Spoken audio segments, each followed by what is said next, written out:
Once a legendary hunter, Kayete is a Bushman from the Taha people, who lived as a nomadic hunter-gatherer for most of his life. Being over 100 years old, his memory stretches back to a time long before roads and fences reached the Kalahari Desert.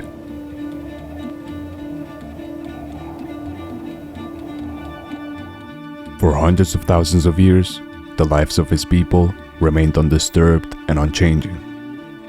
Up until the 20th century, they lived unrestricted nomadic lives in the remotest parts of the Kalahari, unconcerned with the sprawling Western civilization.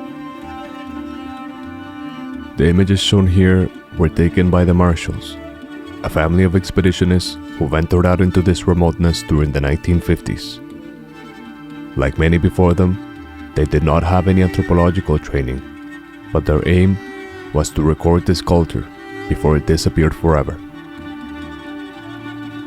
In their photos, we discovered not just an anthropological record, but a story that lay dormant within the material itself, one of astonishing beauty and tragedy. Despite our common misconceptions that hunter-gatherers must have lived hard and short lives, the Bushmen challenge most of these ideas.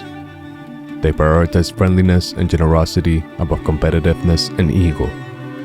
They do not have any hierarchical structures but believe in sharing resources and responsibilities.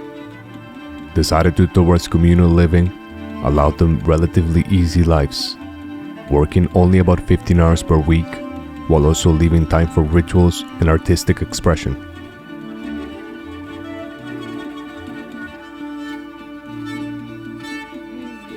What the Marshalls did not know is that their visits would thrust the Bushmen thousands of years into the future. The tracks laid out by their trucks would later be used by farmers and governments who subsequently took their lands. In a sudden flash of time, the Bushmen were resettled into camps, where suddenly they needed money and could no longer hunt.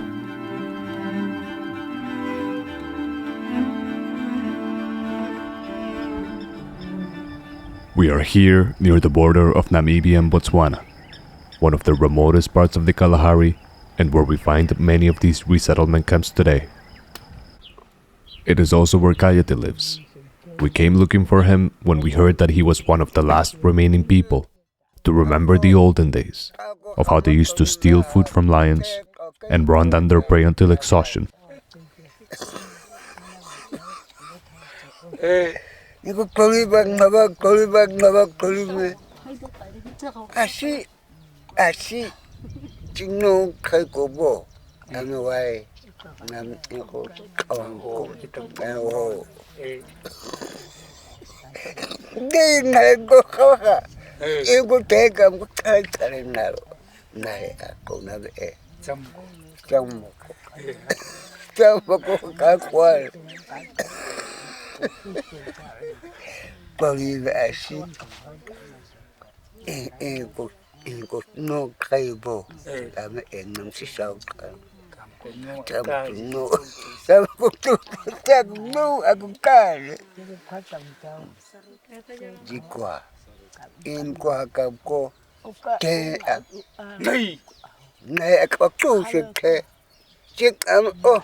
Kayete was one of the finest hunters of his time.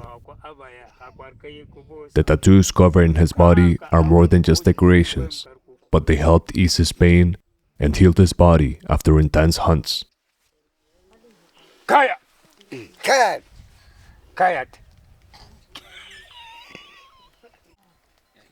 When he got the last of these tattoos, he does not remember. Hunting, an essential part of their existence, has been deemed illegal by the government of Botswana. Without the ability to pass on his traditions to future generations, Kayete foresees the loss of their ancient culture.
Under the guise of economic progress, the government has fenced off the Bushmen from a land that was previously borderless, a land that to them provided freedom and self-sufficiency.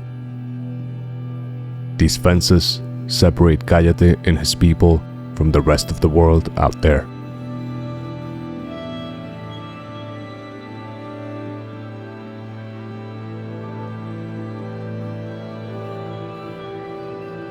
It is to us a stark realization that once the freest people in the world and a culture that remained largely untouched for hundreds of thousands of years is coming to its abrupt end during our lifetime.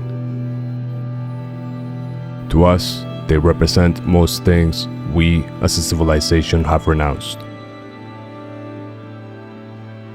With the adoption of sedentary life, our species has been drifting farther and farther away from where we originated. While we understand that going back to a nomadic lifestyle is impossible, we do question what the real price of progress has been.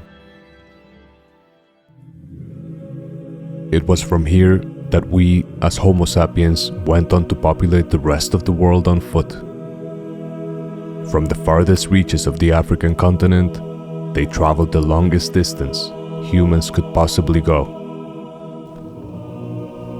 Kayete's distant ancestors journeyed to the remotest parts of the continent, where they left their imprint in a cave on the border between South Africa and Lesotho.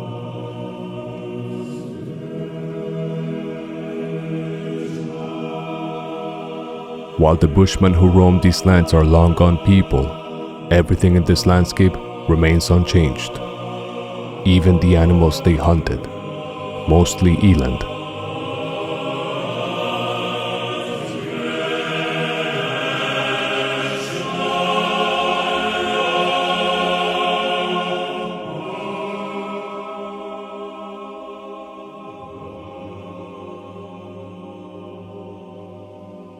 The artistic depictions of them are lively and at one point held a deep spiritual significance for them.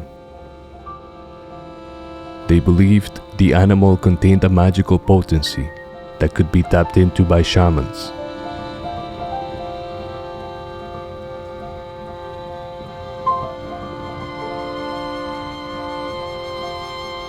Here we see mysterious images of an eland and a human, both without their heads, seemingly in a dance.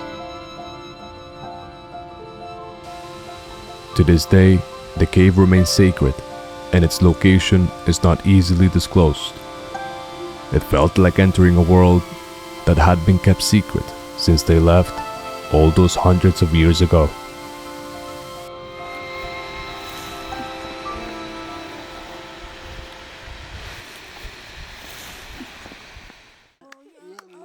Back in the village, because we came with our cameras, Kayete and his family decided to perform a dance that had not been performed in a while.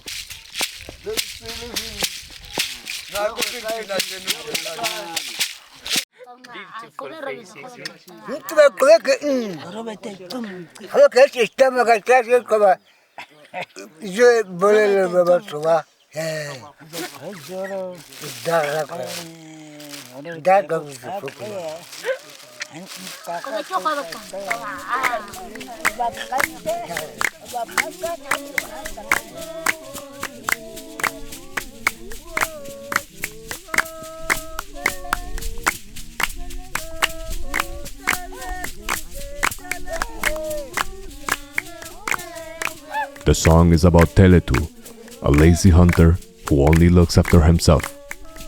But because self-centeredness is not tolerated, the community refuses to help him, which causes him to perish.